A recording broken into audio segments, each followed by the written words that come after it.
This is screwed up. We'll pay you $1 million for this to go away.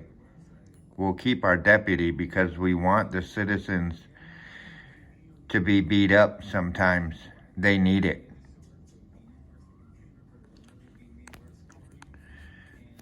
This is a total waste of taxpayer money.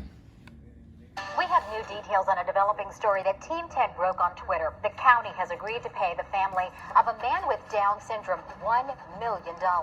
Antonio Martinez was beaten, pepper sprayed, and arrested by a sheriff's deputy while walking home in Vista. Well, Team 10 troubleshooter Kristen Severance talked to the family just today. And Kristen, you tell us they would have actually settled for less in this case. The family told me this was never about money. They've always wanted this man, Deputy Jeffrey Guy, fired. Well, he still works for the sheriff's department, and we're still paying him.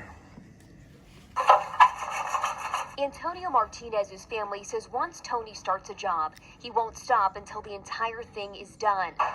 One of his daily jobs, cleaning the trays at the family bakery. Oh yeah, he's very good. That's Tony's dad and boss, Francisco. He's very nice boy. I love my son. I hope you come visit me someday, okay? Yeah. Another daily task for Tony, walking 3 blocks to the family business to help clean up with his sisters. How many times a day do you come up to the bakery? 4 times. 4 times? Yeah. Wow. Tony is walking that route with his attorney, Jude Basil, here. But he was alone in December 2012 when Deputy Jeffrey Guy told him to stop. Tony, who functions as a 7-year-old, kept going. The deputy pepper sprayed, hit, and arrested him, then charged him with resisting arrest. The county just settled with the family for $1 million. I have mixed feelings. Because what the family wanted most changes at the department.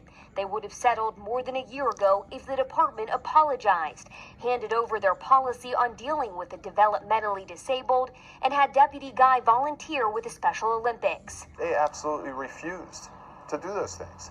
And I made it clear up front, if they would agree to those 3 things, that the financial terms would be worked out.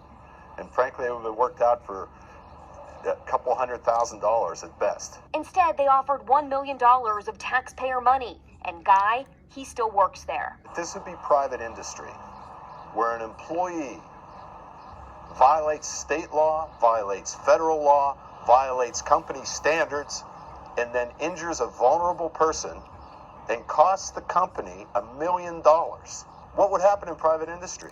They'd be gone.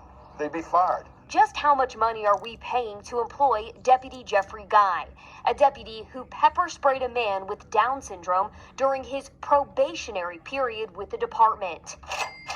According to the website Transparent California, the year after the Martinez incident, we paid Guy $142,000 in regular pay, overtime, and benefits.